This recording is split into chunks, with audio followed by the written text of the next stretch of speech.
Ladies and gentlemen, it is my privilege to introduce your head table for the 2016 Dwight D. Eisenhower Luncheon.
Command Sergeant Major James P. Wills, Interim Command Sergeant Major, United States Army Reserve.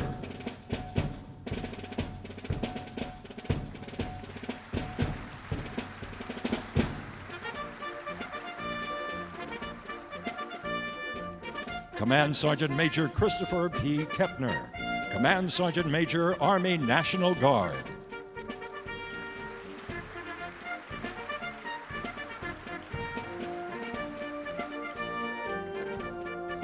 Chaplain Brigadier General Thomas Soljam, Deputy Chief of Chaplains, United States Army.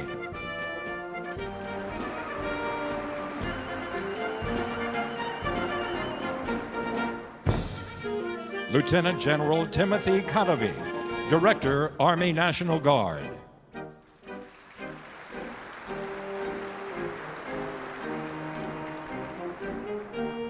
Lieutenant General Charles Luckey, Chief, Army Reserve, Commanding General, United States Army Reserve Command.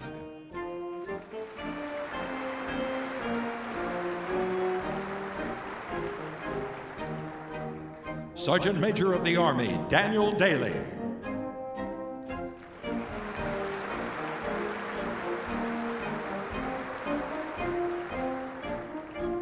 General Gustav Perna, Commanding General, United States Army Materiel Command.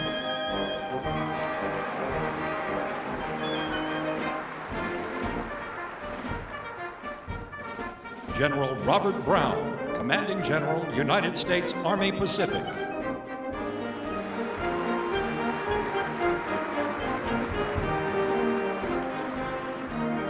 General Robert Abrams, United States Army Forces Command.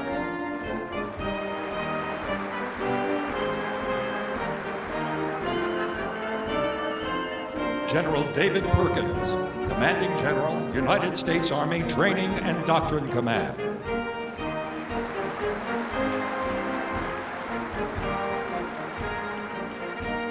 General Vincent Brooks, Commander, United Nations Command, Combined Forces Command, United States Forces, Korea.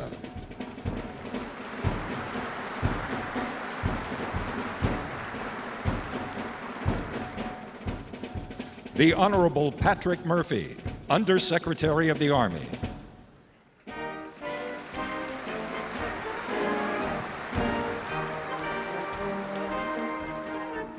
The Honorable Eric Fanning, Secretary of the Army.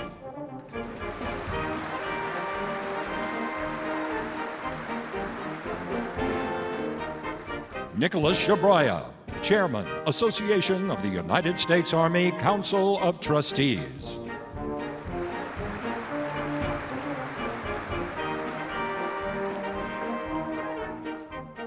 General Carter Ham, United States Army Retired, President and Chief Executive Officer, Association of the United States Army.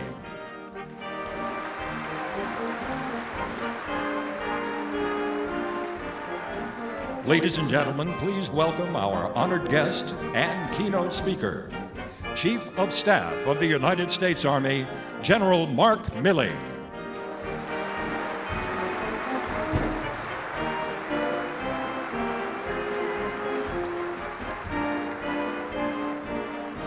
Ladies and gentlemen, the Eisenhower Luncheon honored guests.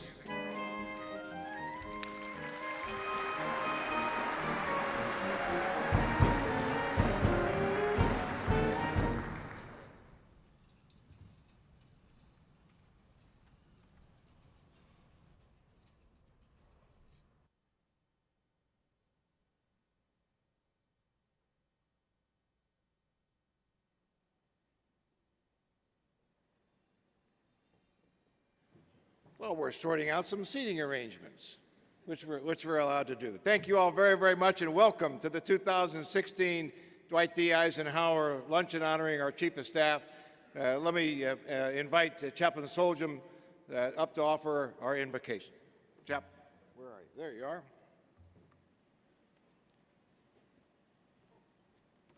Thank you, sir. Ladies and gentlemen, I ask that you join me in a word of prayer. Almighty God, we come into your presence thankful for our precious freedoms, acknowledging that it is you who has sustained us in both war and peace. May you strengthen the relationships and partnerships with AUSA that make our Army ready today and prepared for the future. Give us, in the words of General Eisenhower, the power to discern clearly right from wrong, and allow our words and actions to be governed by you and by the laws of this great land. Bless those special recipients today that we recognize here, these non-commissioned officers who have extinguished and distinguished themselves in their service to our great nation for their achievements. Fill our hearts with the awesome warrior spirit as we seek to protect and defend our nation in these uncertain and perilous times. Keep the lamp of liberty burning bright and our nation strong. It is in your holy and mighty name I pray. Amen.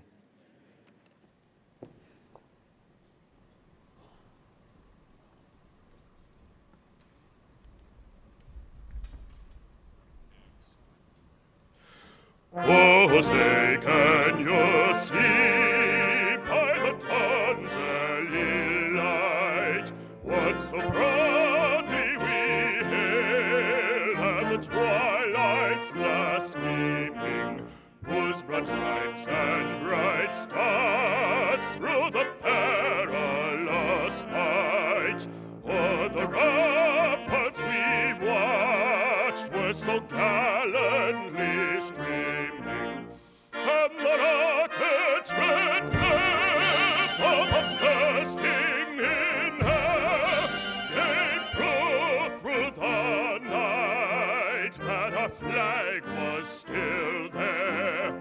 Oh, say does that star-spangled banner yet wave o'er the land of the free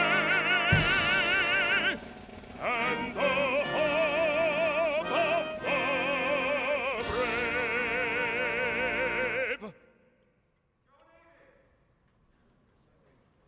brave? Please be seated. This is the Army, so we have more to do than we have time to do it. So I'm going to ask those of you in uniform and those of you who used to serve in uniform, remember when you ate your dinner really fast in basic training? All right? So we're going to ask you to expeditiously move through your salad. We'll get the main course served promptly, and then we'll proceed to the awards. Enjoy your lunch, please.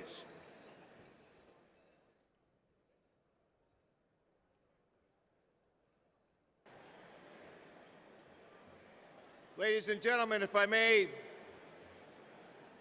ladies and gentlemen, again, welcome to the 2016 Dwight D. Eisenhower Luncheon. We have a great program in store for us today. Before, we're going to juggle the schedule a little bit, and we're going to ask General Milley and Sergeant Major of the Army Daly to come forward, and we'll do the award presentations, then followed by General Milley's remarks.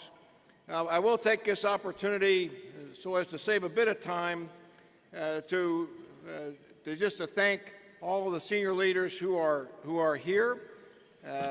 Secretary Fanning is here. Secretary Caldera, former Secretary of the Army, is here.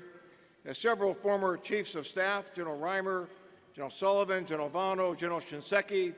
Thank you all very much for attending. Sergeants Major of the Army, Sergeant Major of the Army Chandler Preston, and Sergeant Major of the Army Tilley are here as well, and we're deeply honored by your presence in this meeting. So thank you all for attending. Sergeant Major Tilley is applauding himself. We're very happy. We're very, very happy for that. He's allowed to do that. He is absolutely allowed to do that as we move forward. There are many, many other distinguished guests in the audience today, and we'll, if you'll allow me to fall back on the tradition that I learned at United States Africa Command and simply say all protocol observed, rather than spending the next 45 minutes introducing all of the dignitaries who are here. I would make one comment to General Milley as he prepares to take the stage and present the awards and make his comments. It was this day, Chief, October 4th in 1948, when the Cleveland Indians defeated the Boston Red Sox 8-0 in the American League Championship Series. That's right. Integrity is an Army value, and you should never lie, Mr. President. Well, thanks. Sergeant Major of the Army and General Milley, thanks very much, and the stage is yours. Thanks. Okay, we got them coming up? Yep. All right. Yeah, I'm not announcing. Who's my announcer? This is very organized, coordinated, well-rehearsed. We're supposed to have an announcer for these guys. I guess the announcer will be me now. I think the announcer is about to become the Sergeant Major of the Army. There you go, Ranger. So, ladies and gentlemen, what we're going to do is recognize our great soldiers. The other day, we recognized the best warriors in the awards luncheon for the Sergeant Major of the Army with the Vice Chief Staff of the Army. Today, we're going to recognize those soldiers that build our Army and maintain our Army. And we'll start off with our recruiters of the year. Please come forward. Would the recipient of the Stephen Ailes Award please come to the stage?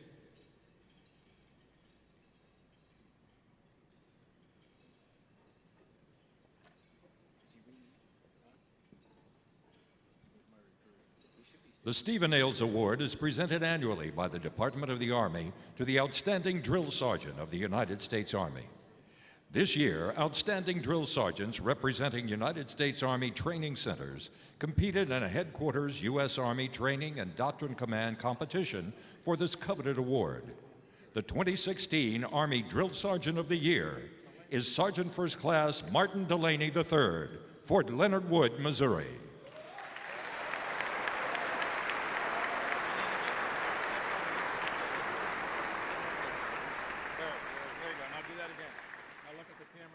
Fake smile. There you go. Perfect. Good job, Dwight. I'm glad we found you. Would the recipient of the Ralph E. Haynes Jr. Award please come to the stage?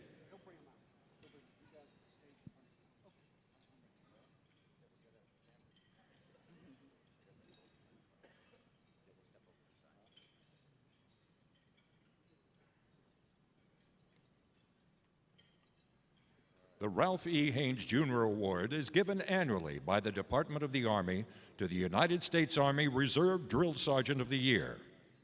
Outstanding drill sergeants representing United States Army Reserve training divisions and separate brigades competed in a headquarters U.S. Army Training and Doctrine Command competition for this coveted award. The 2016 Reserve Drill Sergeant of the Year is Sergeant Ryan Moldovan, 98th Reserve Training Division.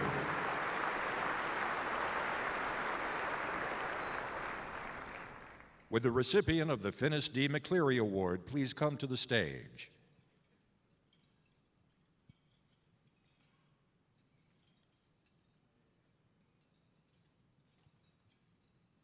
The Finis D. McCleary Award is presented each year to the non-commissioned officer selected as the very best Advanced Individual Training Platoon Sergeant of the Year. Outstanding Advanced Individual Training Platoon Sergeants representing United States Army training centers competed in a headquarters U.S. Army Training and Doctrine Command competition for this coveted award. The 2016 Advanced Individual Training Platoon Sergeant of the Year is Staff Sergeant Brandon Laspy, Fort Leonard Wood, Missouri.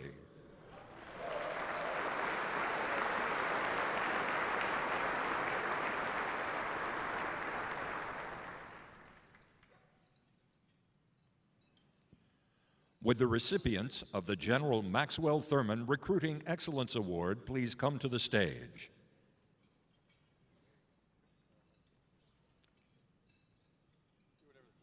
The General Maxwell Thurman Recruiting Excellence Award is given each year to the active duty, Army National Guard, and Army Reserve Recruiters of the Year. During General Thurman's tenure as commander of the U.S. Army Recruiting Command, he significantly improved the quality of Army enlistees and helped create the professional Army of today. He also played a key role in fostering the public's positive perceptions of America's Army and its great soldiers. His influence left a mark on Army recruiting and set a high standard for today's Army recruiters. The non-commissioned officers selected as the top Army recruiters for 2016. The United States Army Recruiter of the Year is Staff Sergeant Kenneth Heimsoth, Greater Kansas City Recruiting Command.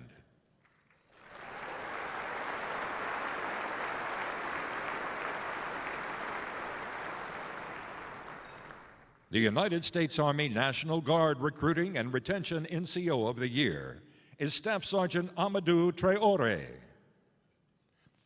Philadelphia, Pennsylvania.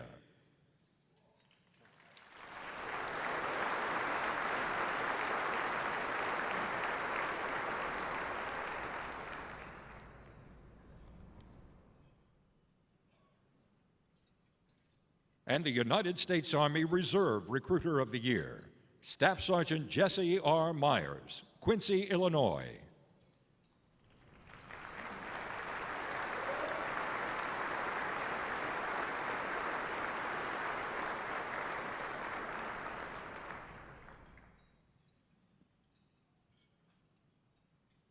Would the recipients of the Retention in Excellence Award please come to the stage?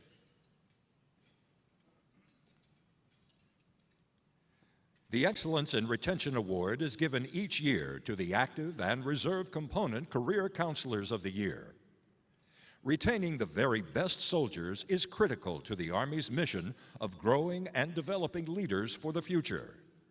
Career counselors support Army commanders by identifying and counseling soldiers and non-commissioned officers of their value to the force and potential to serve in positions of increased responsibility in today's and tomorrow's complex world. The non-commissioned officers selected as the top Army Career Counselors for 2016. United States Army Career Counselor of the Year, Sergeant First Class Woody L. Woodside, 59th Signal Battalion, Joint Base Elmendorf, Richardson, Alaska.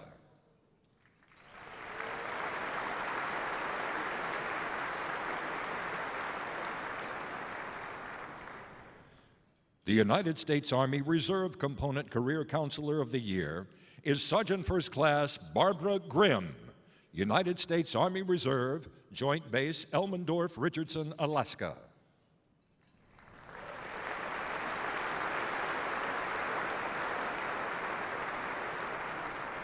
Ladies and gentlemen, let's have a big round of applause for all of our outstanding non-commissioned officers.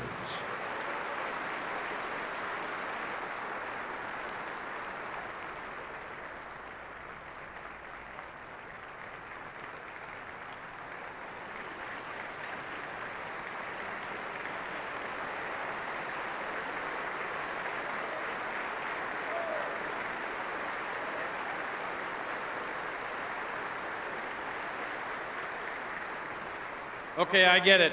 Now it's my turn, I guess. I was taking my hand and arm signals from Carter to Ham, so I'm going to fold your book and you'll never find this page again, Carter. So there you go. Wow, this is a great crowd. And first thing is I want to know who said go Navy over there to my left and your right. Can you identify yourself, please, and subject yourself to various forms of maltreatment up here? Where's he at? Where's he at? Where's that? Whoa! Whoa! Arrest that man. Call security. No, I'm actually joint because my mom was in the Navy and back in the day. But let me first say thank you. Thanks to General Ham and to all of you for being here, but thanks to General Ham, and I've known him for many, many years. I worked for him when he was the DDRO, the J-33 on the Joint Staff. I was a colonel, and then later when he was J-3 as well. And there were other guys, the CNO, Johnny Richardson was there with me, and others like Dan Allen as the Vice Chief of Staff was there, and so many others. And we absolutely loved coming in at 4:30 in the morning and going home at 2200 at night working for General Ham. It was a thoroughly enjoyable experience, working 7 days a week. And as the motto of the team was, led by General Ham, was row well and live. That was great. Yep, very positive climate. It was awesome. So, no, actually, General Ham was an incredibly great guy to work for, and really, he's a representation of what it means to be a soldier's soldier. And thanks also to the Association of the United States Army for providing yet again every year, year in and year out, a great venue to showcase America's Army to the American people and indeed to the world. And I want to particularly thank Secretary of the Army Eric Fanning for being with us today as his first AUSA conference as the Secretary of the Army. And I want to take a moment to just tell everyone here how very proud I am as the Chief of Staff of the Army to have Eric Fanning as my wingman. I've gotten to know him well, and he's a man of tremendous talent who knows Washington, D.C., he knows the Pentagon, he knows the Hill, he knows the White House. But more than his skills in the Pentagon or in D.C. is his character. And this is a man of immense personal courage and incredible integrity. So Secretary Fanning, thank you. We were all so proud to have you as our Secretary of the Army.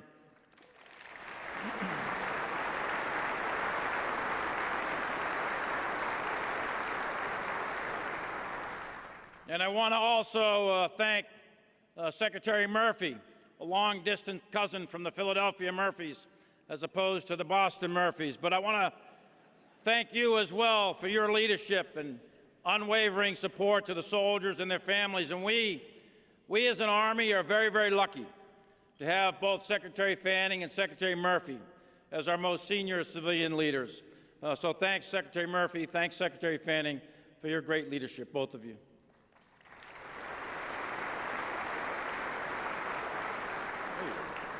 I was looking around for you. And I'm really glad to see everyone here. And in fact, considering the quality and the length of my remarks from last year, I'm surprised anybody actually came back. I noticed my vice, Dan Allen, already left. He said, I can't stand it. Just email me the text, I'll read it later. We're practicing multi-domain battle on a digital battlefield right now between he and I. And I was really glad. We got about 2,000 people here today, or 2,000 or 3,000 in the room, but I was really glad to shake all 30,000 of your hands last night. That was fun. That was just awesome. So we have a lot of VIPs here today, former secretaries of the Army, an entire table of former chiefs of staff that are grading me out on every moment that I speak. Lots of current and former 4-stars who I asked to stay awake, and sergeant majors of the Army who I know will stay awake, and all of the sergeant majors that are here. But one group I would like to point out, and I'd like to have them stand and to be recognized, is our Medal of Honor recipients and their families. Lieutenant General Foley is here, and Master Sergeant Leroy Petrie's here, and Mrs. Miller, the mother of Medal of Honor recipient, Staff Sergeant Robert James Miller. If you could each stand just to be recognized. Thank you.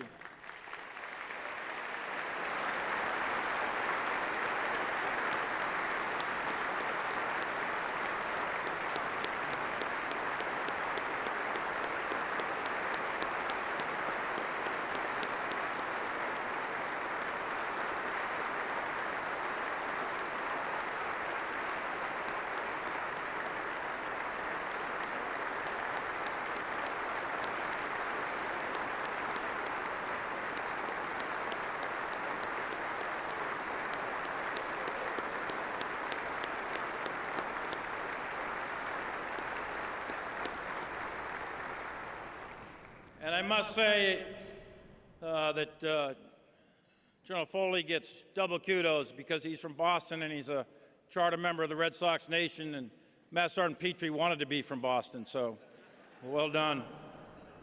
Hey, we've got a variety of joint and international allies and partners here, and by the count that was given to me, there's at least 54 different nations represented in this room today, along with not only the Navy, but the Air Force, the United States Marine Corps, and the Coast Guard. And our Army is only one part of a collective effort, and we do not fight alone.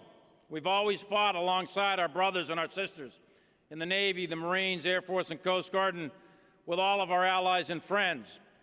We, after all, deploy on Navy ships and Air Force planes, and it's close air support from either Navy or Air Force Air, their fighters and their bombers, that is always the first call that we in the Army make when we make contact with the enemy. We, the United States Army, we are truly blessed to have the absolute greatest Navy and Air Force that the world has ever known. And when the bullets start flying, it's the Navy and the Air Force that are the Army's best friend. And in my personal experience and in every history book I've ever read, neither the Navy nor the Air Force have ever failed the Army. So thank you to all of our teammates in our joint and allied forces.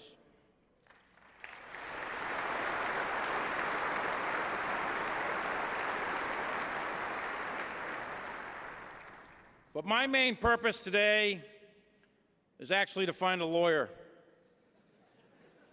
To find a lawyer to free Tom Brady. Last weekend was devastating.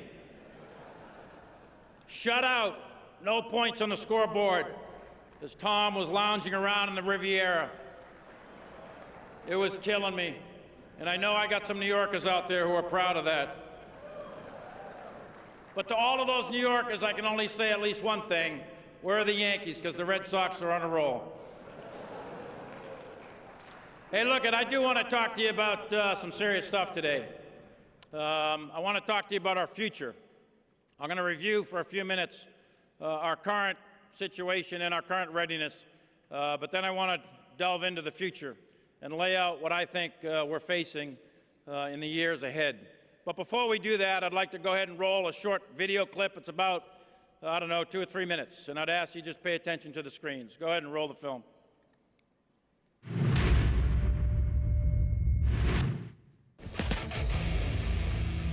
We deployed 60,000 soldiers to combat this year alone, fighting ISIS, Taliban, and many other radical terrorist groups.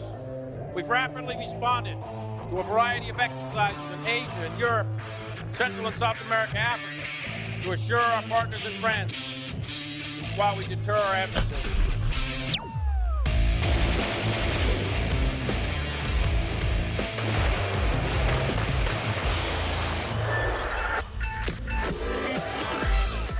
This mission, in my view, has one common thread, and that thread is readiness. Freedom is not free. It takes sacrifice, it takes lives, and most of all, it takes a trained and ready United States military. It's important because we never know when we'll be called to actually do this in real life situations.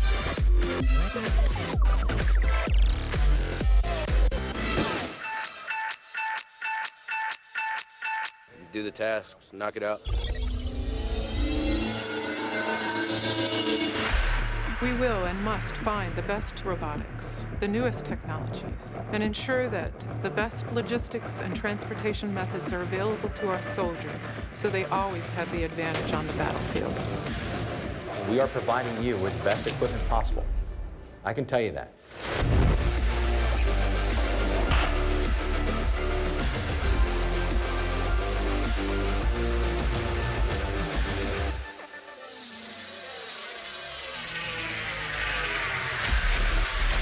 In the future, we have to continue to recruit and retain the very best talent from future generations.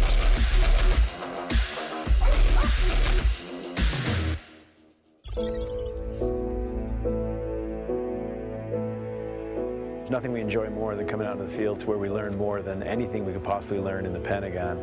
But I want them to know how much their leadership appreciates what they're doing. you're doing with your lives the noblest thing that you can do, which is to protect our people and make a better world for our children. The Army has come a long way when it comes to family support for our military, and I'm very proud of what they're doing today for the families. Understand that there are people out there that care about you and, really want to look out for you, and make sure you connect with those people who want to be there for you. So as we look to the future, it's incumbent that we maintain our capabilities and our capacity as a military. We will all look back after victory and remember who participated in the fight. So we're sending a message. If you target Americans, you will have no safe haven. We will find you, and we will defend our nation. All Americans are created equal and fair in this country, and I'm willing to die for it, and so are you.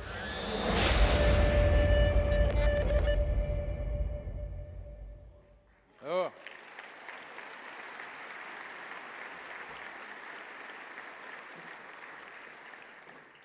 So that's your Army.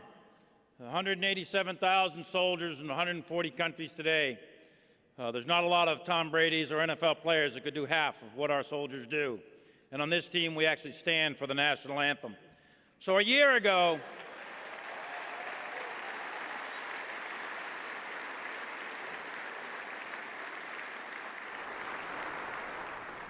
I stood before you and said that the #1 priority for our Army is readiness for war, and that remains true today. The global security environment remains volatile, uncertain, complex, and it demands high readiness. Resurgent, revanchist, and unstable states and radical terrorist organizations continue to pose challenges to international order and undermine peace and stability. We have made progress. We've made progress in the fight to destroy ISIS. That's clear. We've made progress in halting the Taliban in Afghanistan. But the broader security environment still remains unsettled. The strategic resolve of our nation, the United States, is being challenged, and our alliance is tested in ways we haven't faced in many, many decades. In this environment, the United States Army remains the world's premier ground force, the foundation of America's joint force. And the Army, as part of the joint force, along with our allies and partners, must be ready to win, must be ready to fight tonight, and readiness remains our #1 priority. But we simultaneously have to build the right force for the future, while always taking care of our soldiers and the families and the great Army civilians, as they all remain our most valuable asset. But I want to be clear. I want to be unambiguous. I want to be clear to those who try to oppose the United States. I want to be clear to those who wish to do us harm. I want to be clear to those around the world who want to destroy our way of life and that of our allies and friends. The United States military, despite all our challenges, despite our op-tempo, despite everything we've been doing, will stop you, and we will beat you harder than you've ever been beaten before. Make no mistake about that. And the United States Army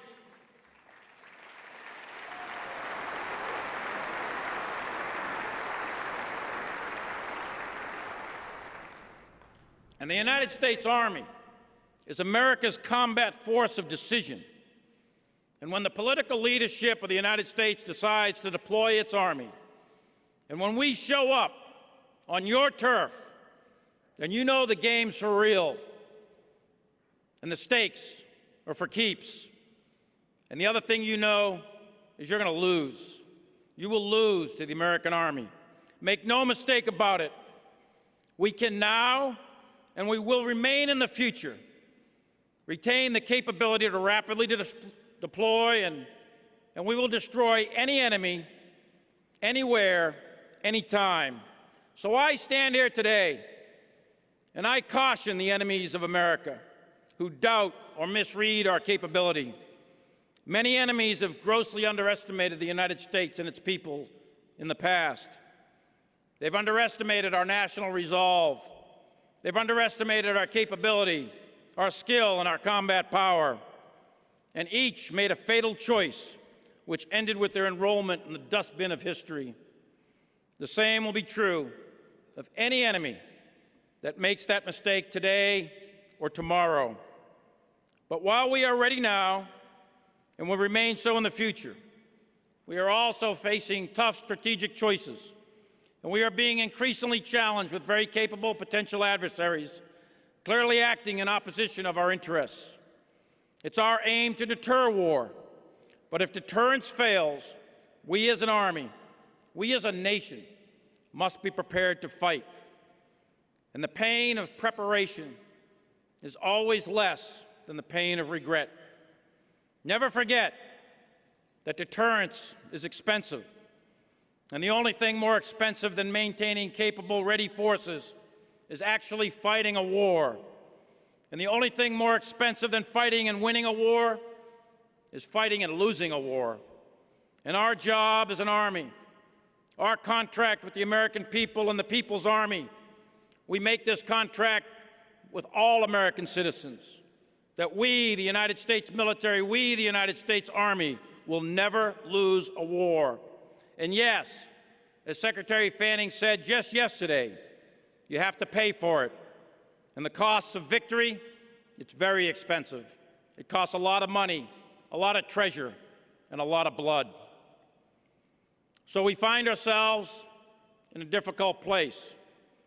Our readiness to fight a war against a high-end, near-peer adversary has eroded in the last 15 years as we fought and continue to fight against terrorists and guerrillas in Afghanistan, Iraq, and elsewhere. We were highly successful in ripping apart Saddam's army in 1991, ejecting him from Kuwait, and we shattered his army again in 2003. Similarly, we destroyed the Taliban and al-Qaeda in Afghanistan in very short order. But we had difficulty consolidating gains and adapting to a counterinsurgency fight. We eventually made the necessary changes. The Army mortgaged our future. We mortgaged our future readiness, our modernization, in order to adapt and sustain the fights in Afghanistan and Iraq. We reduced the size of our forces significantly since the end of the Cold War and the so-called peace dividend, and we significantly reduced our Army modernization budget by over 75% in the last decade and 30% in the last 3 to 4 years alone. While we focused on the CT and the coin fight, other countries, Russia, China, Iran, and North Korea, went to school on us. They closely watched how we fought in 91 and 03. They studied our doctrine, our tactics, our equipment, our organization, our training, and our leadership. And in turn, they revised their own doctrines, and they are rapidly modernizing the militaries today to avoid our strengths in hopes of defeating us at some point in the future.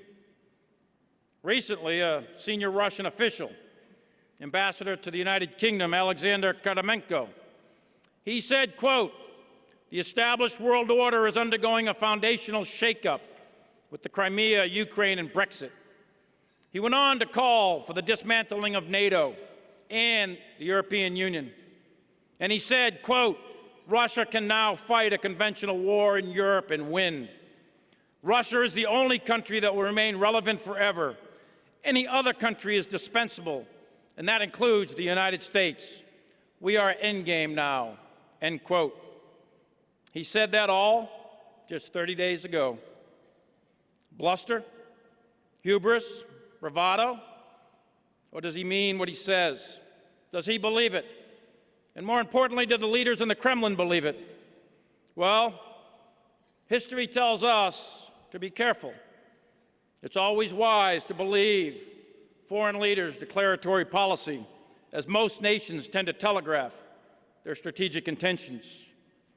So, we've taken a number of steps over the last year to increase our readiness in the total Army, our regular Army, our Guard, and our Reserve. We've increased the number of BCT going through high-end, full-spectrum warfighting rotations at the combat training centers at Polk and at the NTC.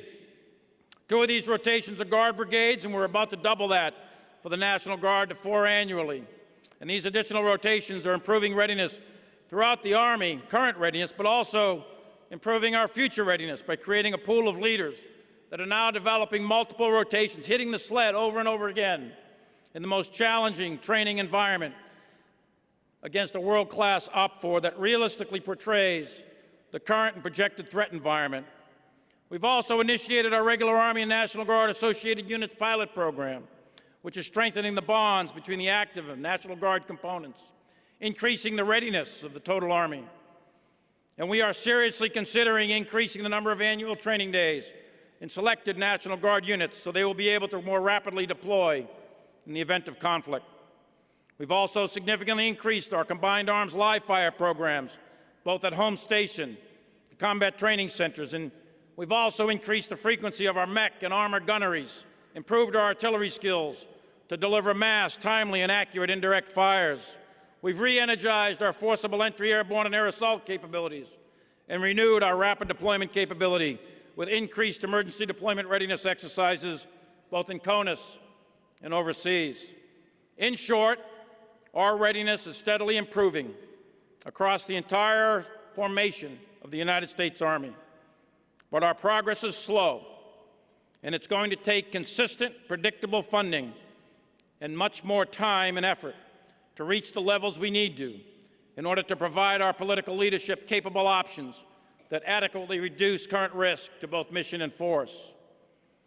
And we are also planning to field, train, advise, and assist brigades and multi-domain task forces in our force structure in order to sustain our efforts to defeat terrorists by, with, and through regional partners and free up conventional brigade combat teams to regain much-needed training time to hone their skills at the higher end of warfare. Another critical effort to improve readiness is our acquisition reform, being led by Secretary Fanning. This is a top priority for us. We must do better. We can do better. We must exploit our science and technology to create options for a very challenging future battlefield and have an acquisition system that's up to the task, an acquisition system that can deliver on time and on budget. We cannot afford acquisition failures. We cannot afford systems that are late to need, and we must not send tomorrow's soldiers into harm's way with yesterday's equipment. As Secretary Fanning discussed yesterday, many of the initiatives we are putting in place, like the revised Army requirements process and the Army Rapid Capabilities Office, are just but two examples. In the near term, our equipment modernization strategy will continue to focus on critical capability areas like lethality protection, the Mission Command Network, integrated air and missile defense, rotary wing and ground mobility, emerging threats, and a rapid development of our offensive and defensive cyber capabilities as part of a joint force-wide effort. In the near term, the Army will continue to invest in incremental improvements with the highest operational return on existing systems and build new systems only by exception. So readiness for combat, readiness to fight tonight remains our #1 priority, but the future is actually going to come. The future is going to be here pretty soon, and sooner than many of us may like. So we must look over the hill. We must look past the challenging demands of the present and ensure that our future Army is equally ready to fight and win. We must work now to anticipate the broad nature of the challenges we face, the threats we will confront, and the options we will need to present to our leadership. Which future force decisions must we make in our own time, and which can we defer to those leaders that follow us? Over the past year, led by TRADOC, we have dedicated significant time and resources to thinking about drivers of change in the future operational environment, how warfare is changing and how we must adapt our doctrine, our organization's equipment, training, and leader development. We must also take a humility pill here, eat a little humble pie, and recognize that the future is not really knowable in any kind of detail. And frankly, we're not going to get it right. But as the great British historian Michael Howard said, you don't have to get it right. You just have to get it less wrong than your enemy. And it's my belief that here we are on the cusp of a fundamental change in the character of warfare, and specifically ground warfare. The nature of warfare is not going to change. It's immutable. It's still a political act, war is.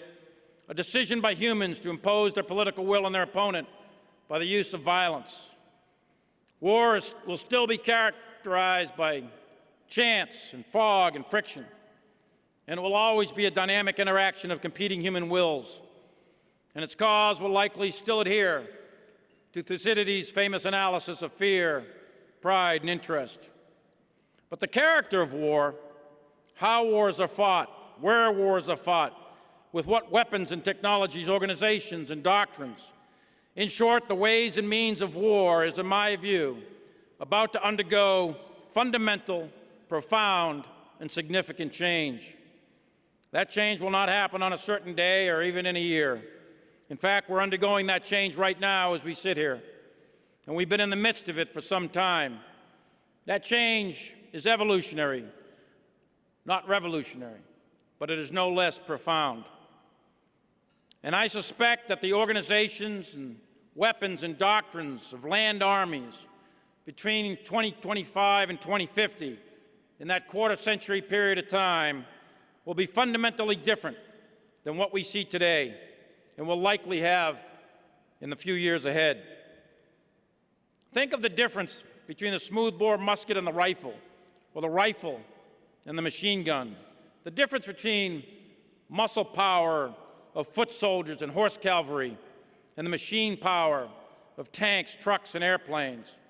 Think of the shift from guidons and flags and drums to the telegraph, telephone, and radio. Think of observation to the limits of the human eye to the introduction of the radar. The shift from sail to steel and steam. The shift from dumb bombs to smart bombs. A soldier of 1865 could not imagine a soldier of 1918, even less so a GI of 1945 or a grunt of 1965. That was pure science fiction to the Yank or Johnny Reb. Rapid change, however, has become increasingly compressed, especially in the last 150 years. And I would submit to you that those of us today will find it difficult to recognize the battlefield of 2035, let alone 2050. It is that kind of profound shift, that shift from 1865 to 1918, or even to 1945, that I am talking about, that is ongoing right now. And it is the result of a series of geopolitical, economic, societal, and technological change, some of long duration and some relatively recent, that is driving this change, but I believe we are definitely going to see it. And history offers some caution here. In all of the past cases of significant change in the character of war, the elements were all present prior to the war, but few, if any, ever realized their significance. And the armies that did see the change and adapt accordingly usually prevailed, at least at the beginnings of wars. All the elements of World War I were visible in the Civil War, the Franco-Prussian War, the Boer War, the Russo-Japanese War, but very few understood their profound impact in the summer of 1914 as Europe slid over the abyss into a devastating world war, the consequences of which we still feel today. A few years after the war to end all wars, all the technologies of armor, mechanization, wheeled vehicles, airplanes, and radio, they were all available to all the great powers in the 1920s and 30s. But only Germany combined them in a concept of war in a way that led to incredible battlefield success from 1939 to 1942, when their opponents rebounded and realized and massed their industrial might and adjusted their doctrines, organizations, and equipment under the pressure of war to eventually destroy the Nazi Reich. And the failure to see, the failure to connect those dots pre-World War I, the failure to see and the failure to connect those dots in the 1920s and 30s cost 100 million lives, a huge amount of blood, and years of human suffering. It is our task the task of you and I, the task of us, both civilian and military, to do better, to see the trends, and to get the future less wrong than our enemies. So what do we think is shaping that future out to about 2050? Unfortunately, war between nation states, in my view, is very unlikely to remain relegated to the history books. Although constrained by a variety of factors, such as the incredible financial cost and human cost of war, the incredible lethality of modern weapons, various international regimes and organizations designed and dedicated to keep the peace, it is my firm belief, and I hope I am wrong, but I believe that war is not yet purged from the inventory of human behavior. Although there is clearly a diffusion of power in the international system with the rise of various non-state actors, a nation-state is still the fundamental and most important element in the international system, as it has been since the Treaty of Westphalia in 1648. And each nation-state is still considered sovereign, although those boundaries are clearly under pressure. Most importantly, there is no single higher power in the international system with the legitimacy, authority, and power to enforce the global order, as most functioning nation-states routinely do within their own boundaries. There is clearly growing instability as many countries are proving fragile and certainly do not control the widespread use of organized violence within their own borders. But it's also clear that the nation-state remains the basic actor in the system and is likely to remain so to at least 2050. And the most important core national interest of any state is to survive. Survive in a system of international anarchy. Survive in a system with no higher order. And absent a higher authority, each nation must dedicate itself to secure itself. And because there is no higher authority, and because security is the primal interest of each state, conflict between nation-states is virtually guaranteed at some point. There's been some huge geopolitical shifts in history. The fall of Rome in 476, the rise of Western Europe in the 1500s, the rise of Imperial Japan and Nazi Germany, the dominance of the United States in the immediate post-World War II era, the collapse of Soviet Russia. And today we are in the middle of yet another major geopolitical change. Since the fall of the Berlin Wall, the U.S. essentially was the unchallenged global military, political, and economic power. And we were experiencing what some have labeled a unipolar moment. That is changing, and changing fast. The United States is under significant challenge in Europe, Asia, and the Middle East. In Europe, we see a revanchist Russia, who has modernized their military and pursued an aggressive foreign policy in Georgia, Crimea, Ukraine, and elsewhere. In Asia, we are in the third decade of the biggest global economic shift in 5 centuries, with the world economic center of gravity moving from a North Atlantic to the North Pacific, and resulting in a rapidly rising China as a great power with a revisionist foreign policy backed up with an increasingly capable military. Also in Asia, we are faced with a rogue North Korea that is rapidly increasing their missile and deliverable nuclear weapons capabilities. In the Middle East and parts of Africa, we see instability from terrorism in many places, and likely to continue as the very concept of the nation-state comes under intense pressure, while we also still see a revolutionary Iran carrying out various malign activities to assert its regional dominance. In short, the global order since the end of World War II, and for sure since the end of the Cold War, is under significant stress in areas of vital interest to the United States of America. And we know from history that unipolar and bipolar international systems tend to be very stable. But we also know that multipolar systems are inherently prone to competition, confrontation, instability, and state-on-state wars. We are entering that multipolar future, and in fact, we've probably been in it for a few years. The Director of National Intelligence, James Clapper, in his now famous Litany of Doom testimony, said that, quote, "Unpredictable instability is the new normal. We are seeing the highest rate of instability since at least 1992, and that Russia sees itself in direct confrontation with the West, that China continues its robust military modernization program directly aimed at what they consider to be U.S. strengths, with training exercises unprecedented in scope, scale, and complexity." And then he concludes that in his 50 years in the intelligence business, I cannot recall a more diverse array of challenges and crises that we confront as we do today. John Brennan, the head of the CIA, echoed similar comments, as well as many respected civilian foreign policy and security analysts.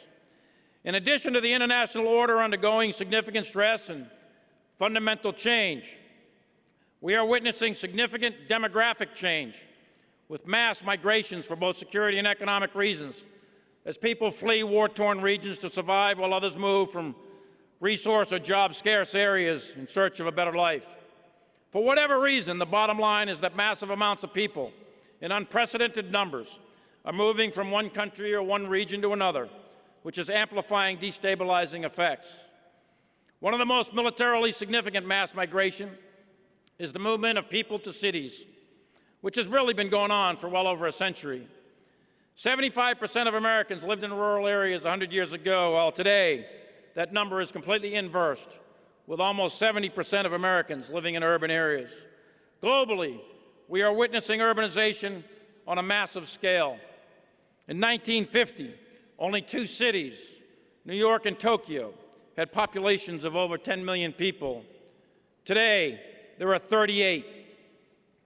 And it's projected by 2050 there will likely be over 50 megacities of over 10 million inhabitants, with 70% of the world's estimated 8 billion people living in urban areas. If war is politics by other means, and politics is all about people and power, then future wars are almost certainly going to be fought mostly in cities, which has significant implications for the military. Climate change is yet another likely significant driver of future instability and has been long in development. But we know that the seas are rising. We know that now. And most of the world's population lives near the water's edge. There is also significant impact on various resources, not the least of which are the basic elements of human life, i.e. food and water. We are witnessing the disappearance of freshwater lakes and rivers in many parts of the globe, like Lake Chad, for example, projected to disappear by mid-century. With it goes a major water source for Central Africa, which is already in turmoil for many other reasons. The possibility of devastating effects of resource conflicts in parts of Africa, the Middle East, and South Asia is very, very real. Lastly, the maturity of various technologies that either exist today or in advanced stages of development, when combined, are likely to change that very character of war just all by themselves. Information technology exploded in the mid to late 1800s and has been on an upward curve for the last century and a half. Today's internet, iPhones, big data, and soon-to-be Internet of Things are either here or just over the horizon. And it has become cheap to the point where there are way more interneted communication devices today than there are people. In just a few years, it's expected there'll be 50 billion internet-connected devices in a world of 6 to 7 billion people. The ubiquitous effect is that almost no matter where you go in the world today, it's observable from some device. The ability to surveil, to see, to communicate, it is levels never before seen in human history. Almost everyone and everything is a potential ISR platform capable of transmitting real-time information that, if properly analyzed, can be useful intelligence, which can significantly help or seriously hinder military decision-making and operations. And the proliferation of information technologies is rapidly diffusing power once held by nation states and potentially accelerates instability, as we witnessed during the Arab Spring. And with the advances of information technology, we are now seeing an entire new domain of warfare in the form of cyber. This is an area of truly dramatic change with very significant military implications. Serious cyber capability is right now being developed and employed by major nation states, and it is entirely possible to inflict widespread damage on an opposing country's economy or military solely through the use of cyber tools.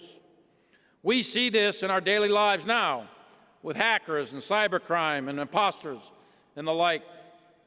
But that is a relatively minor nuisance compared to the resources of an advanced nation state like Russia, China, or even North Korea and Iran can bring to bear. The predecessor of cyber is, of course, electronic warfare. And electronic warfare capabilities have been advanced rapidly over the last 20 years, and they have reached unprecedented levels that can significantly degrade and shut down friendly communication networks. We're also seeing the rapid development of robotics, especially in the commercial sector. Many analysts are projecting a significant impact on future jobs and potential elimination of entire job categories in areas like transportation and service industries. Some predict an entire overhaul in the type of work humans will do in the future and expect robots to be pervasive in our everyday life within just a decade. Of course, we already use robots in the military in a limited way, with unmanned aerial vehicles as most commonly known. But the scope of robots in military operations is not yet widespread, and that is likely to change in the very near future. As unmanned fighter bombers, unmanned surface and subsurface naval vessels come online, and we are likely, very likely, to see the increased use of robots in ground operations as the technology matures. In fact, my Russian counterpart has publicly set an objective that 1/3 of the Russian military will be robots by 2020. That's in 4 years. He may not actually achieve that goal, but his intent and his direction is clear. We are also in the midst of major change in lethality and the proliferation of precision munitions to most nations in varying degrees of quality and quantity. Lethality against fixed and rotary wing aircraft has also advanced significantly in the last few decades, so airspace can be denied even to the most sophisticated and expensive aircraft. Land and sea-launched ballistic missiles have proliferated throughout the world, and land, air, or sea-launched cruise missiles have done the same to deny either the maritime or air domains. What was once the exclusive province of the United States military is now available to most nation states with the money and will to acquire them. There are a wide variety of technologies developing in synthetic fuels, 3D manufacturing, medicine, human engineering, and enhancement, all of which will likely have significant military implications as well. And finally, there is the mother of all technologies, artificial intelligence, where machines are actually developing the capacity to learn and to reason. There's lots of ethical and moral issues associated with all these technologies, and especially in their application to warfare, but there's no doubt in my mind that the combination of geopolitical, societal, natural, economic, and technological change is rapidly converging in time and space and will likely result in the most significant and profound change in the character of war we have ever witnessed throughout all of recorded history. And whatever overmatch we enjoyed militarily for the last 70 years is closing quickly, and the United States will be, in fact, we already are, challenged in every domain of warfare: space, cyber, maritime, air, and of course land. So what are the logical implications, and what must we do to prevail as an army in future combat? The first thing is to understand the basic likely outlines of that future world. Although we cannot determine the exact environment we will have in 2030 or 40 or 50 or beyond, we can, through rigorous analysis, determine what the world is likely to look like in its broad outlines.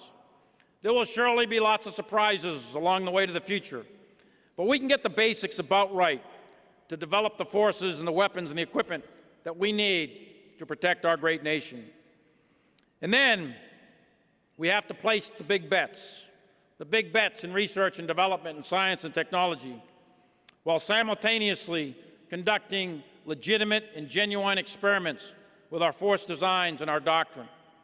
And this means to us, the Army, that every assumption we hold, every claim, every assertion, every single one of them must be challenged. War tends to slaughter the sacred cows of tradition, of consensus, of groupthink and myopia. The next war will be no different. Those of us or those nation states that stubbornly cling to the past will lose. They will lose that war, and they will lose it in a big way. We should think of nothing in the past as sacred except the concept of victory. The structure and organization of our Army, both operational and institutional, may change drastically, and we must be open-minded to that change. We may not have divisions or corps or tanks or Bradleys. We don't know yet. But we are on a serious and deliberate campaign of learning to figure it out. And I can tell you, we need to figure it out pretty fast. And it's better for us to slaughter our sacred cows ourselves rather than lose a war because we are too hidebound to think the unthinkable. At this point, we can say a few things we've learned over the last year of study that we've done intensely about future high-end war between nation states or great powers. And the first, not surprisingly, is that it will be highly lethal, very highly lethal, unlike anything our Army has experienced, at least since World War II. With sensors everywhere, the probability of being seen is very high. And as always, if you can be seen, you will be hit, and you will be hit fast with precision or dumb munitions. But either way, you'll be dead. So that means just to survive, our formations, whatever the wire diagram looks like, will likely have to be small. They will have to move constantly. They will have to aggregate and disaggregate rapidly. They'll have to employ every known technique of cover and concealment. In a future battlefield, if you stay in one place for longer than 2 or 3 hours, you will be dead. That obviously places demands on human endurance, on equipment. But I can guarantee you the days of Victory Base, the days of Bagram, or other static locations for comfort or command and control will not exist on a future battlefield against a high-end threat. That fact requires a significant change in our current methods of thinking, training, and fighting. Additionally, the battlefield will be highly complex, almost certainly in dense urban areas and against an elusive, ambiguous enemy that combines terrorism and guerrilla warfare alongside conventional capabilities mixed with large civilian populations. Our Army, for the last 241 years, for 2.5 centuries, has fought mostly in rural areas, rolling plains, and open deserts.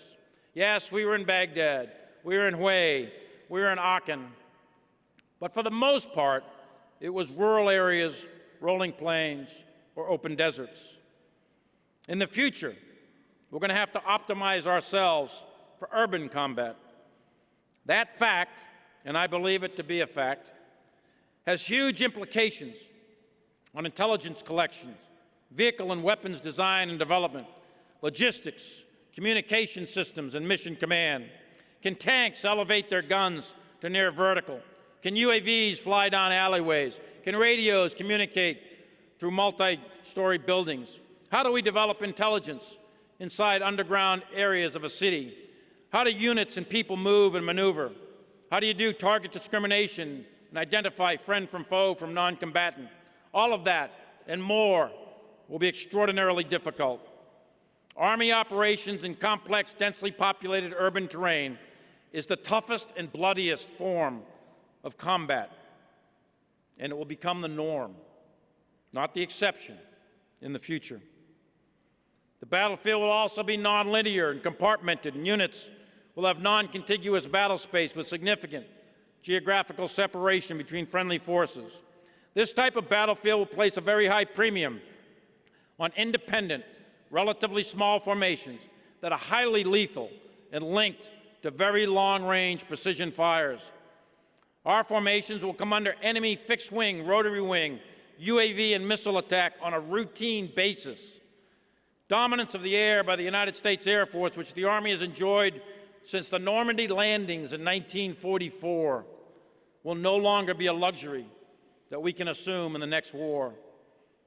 That means our units are going to have to be combined arms, multi-domain capable.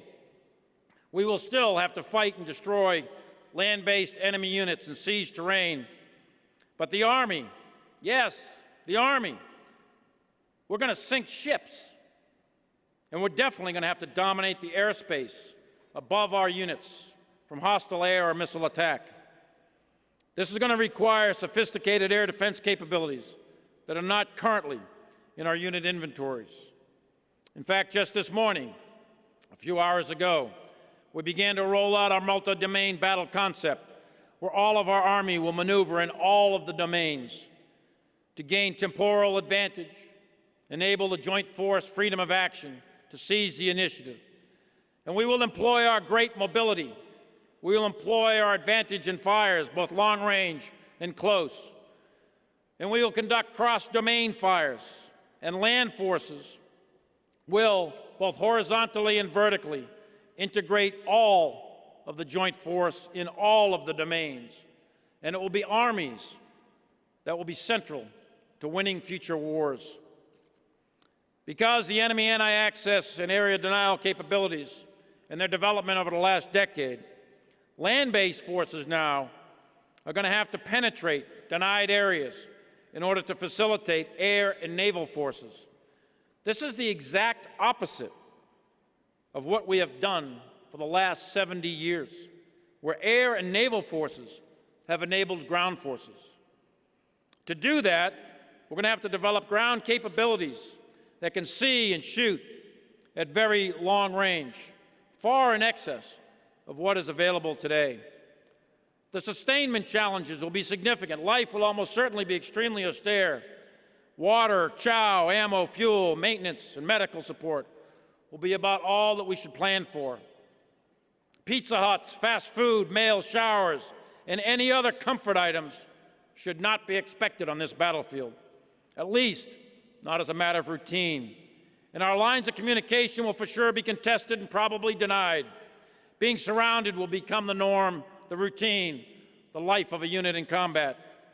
In short, learning to be comfortable with being seriously miserable every single minute of every day will have to become a way of life for an Army on the battlefield that I see coming. The ability of units to produce or purify their own water and locally manufacture their own spare parts with 3D printing may become a necessity. And if the lines of communication can be open and resupply convoys, will likely be autonomous robots or remotely controlled convoys, because they will be the only acceptable risk method of supply that we can get to forward troops. Our strategic lines of communication and ports of embarkation and debarkation will absolutely be challenged. We will have to fight just to get to the fight. And we will have to rediscover the art of port openings under pressure, at scale, and relearn the skills of strategic sea and air rapid deployment to introduce combat power before the strategic ports are closed. And Mission Command will be one of our toughest challenges. Crises will unfold rapidly, compressing decision cycles and response times. Ambiguous actors, intense information wars, and cutting-edge technologies are going to confuse situational understanding. Information overload is going to be a problem for every echelon, and separating the wheat from the chaff will place a premium on information management systems. The sheer volume and speed of conflicting information can easily bring decision-making to a screeching halt, and of course, that'll only be a problem if the electronic systems even work. Our Army, in fact, our military, and that of our adversaries are highly dependent on reliable, secure electronic systems, not only for communication, but for fires, navigation, and other functions. There's a high probability, a certainty really, that anything electronic will come under cyber or EW attack, and that we will be operating routinely in a partially or significantly degraded environment. That means we must invest in hardening our systems and, equally important, train on the techniques of operating with limited electronics.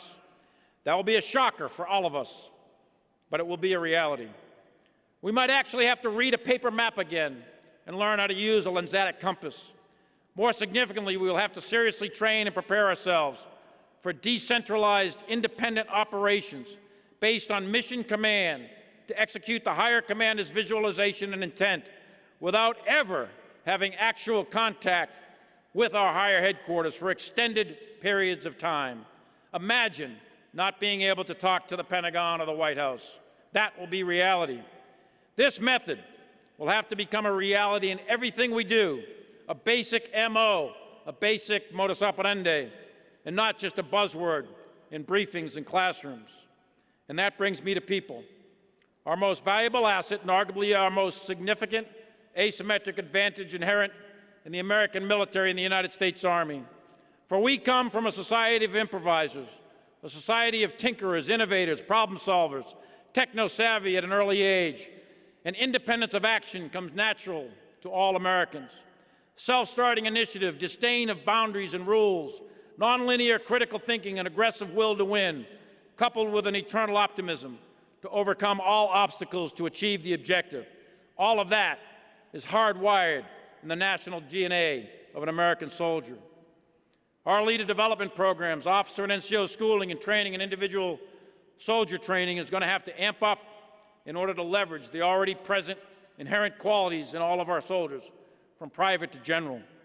In the absence of supervision, the willingness to disobey specific orders to achieve the intended purpose, the willingness to take risk to meet the intent, the acceptance of failure and practice in order to learn from experimentation. These are all going to have to be elevated in the pantheon of leader traits. And finally, there is character. On a non-contiguous, non-linear battlefield with little higher command supervision and maximum decentralization, we have to develop leaders who have incredible character under intense pressure. Leaders who can be trusted to do the right thing when no one is watching except the enemy and the news media. Leaders who make the right moral and ethical choice in the most emotionally charged environment humans can ever face, the environment of ground combat. And those leaders will not only be responsible and empowered, but they will be accountable for both their results they achieve and the values they hold. So in short, the next 25 years are not going to be like the last 10, and they're not going to be like the last 25. The accumulating challenges we face and the changing character of war is unlike anything our current force has ever experienced in intensity and lethality. So we are developing those capabilities while sustaining our CT and COIN capabilities. And our potential adversaries are already moving out, so we really have no choice. It's a tall order, for sure, to operationalize and execute multi-domain trans-regional battle, to project power into contested theaters, to project power into all domains, to fight inside denied territory, to fight in urban areas that are highly populated with all of its complexities, and to survive and to win on an intensely lethal and distributed battlefield, and to create leaders and soldiers that can prevail. Tough, yes, but impossible? Absolutely not. We're the United States Army, and we don't shrink from tall orders. We're the United States Army, and our enemies need to know that these colors don't run from tough fights. We will adapt and we will evolve our current force, but in the end, we will win. That much I can tell our enemies that they can take it to the bank. And I am not speaking only to our Army, for our Army does not win wars on its own. Nations, not armies, go to war. So we need the support of industry. We need the support of our civil leaders. We need the support of Congress. We cannot do this alone. We have our allies, we have our joint partners, but we've got to have the entire nation. In the last year, we focused on current readiness and applied time and money to building it, and it's improving, and it will remain our top priority. And now, we have to define and build the Army of the future, and we're heading in the right direction on both fronts. The process that we developed to think critically and deliberately is working, and it's guiding our investments and decisions. But our nation expects us to be ready and to win. So we're going to have to get this less wrong than whoever opposes us. And we're going to have to do that in order to pass to the next generation the gifts of life, liberty, and the pursuit of happiness that have been so granted to us. You know, 100 years of relative peace separated the Napoleonic Wars from the abyss of World War I, when nations and empires marched off to their destruction, blind to the changes in war that existed before the battle was ever joined. We are now over 70 years since the last great power war that was the most destructive war in human history, a war that both my parents fought in. A noted classics historian recently wrote that he sees an increase in nationalism and regional arms races, unresolved territorial claims, ethnic and sectarian disputes, and a return to 18th century balance of power politics with spheres of influence. And he concluded that there's a light breeze in the air, and it may turn into a storm. And he concluded at the end of his essay that a hard rain is about to fall. So let us, here, now, and in the present, let us commit to not march into that abyss, blind to the changes. Let us for once in our own history, not be unprepared for the next first battle. Let us have the vision to change and to prevent the war from happening in the first place. But if it does happen, let us create an army that will prevail on that battlefield in the unforgiving environment of combat. The leaders of tomorrow, the leaders of that army, are the sergeants and the lieutenants of today. They will be the command sergeant majors and the colonels and the generals of this Army of the future. And representative of these great young men and women are two of our very best. Army Specialist 24-year-old Robert Miller from the 25th Infantry Division and 21-year-old Specialist Trey Koster from 175 Rangers, who placed first and second in this year's Best Warrior competition. They represent all that is good about our Army, and they give us hope for a better future. So I ask both of them to come up on stage with me, and I ask you to rise and join with me as we promote both of them to the rank of sergeant and get them on the road to our future.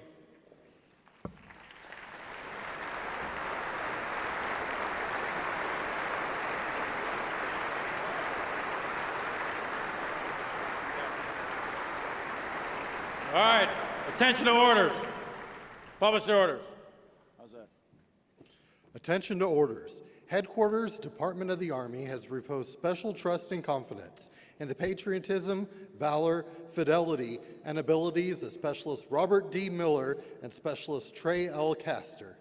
In view of these qualities, they demonstrate a potential for increased responsibility and are promoted to sergeant with date of rank 4 October 2016.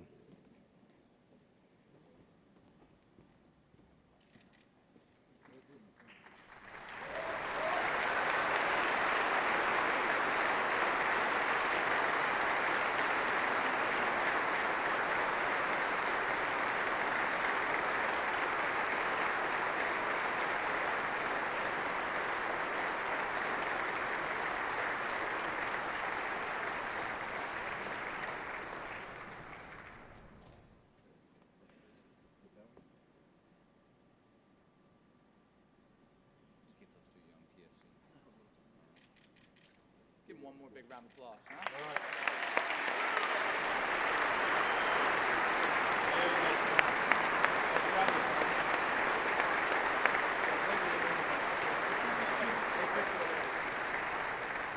where you go? Turn over here. Oh, wrong one? You got it. Well, just change your name.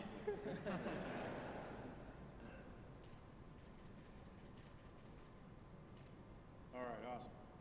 Right there.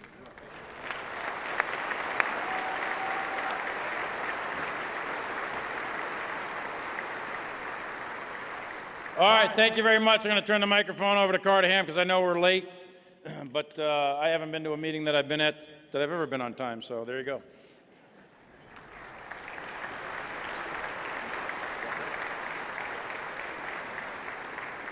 Thanks very much, Chief.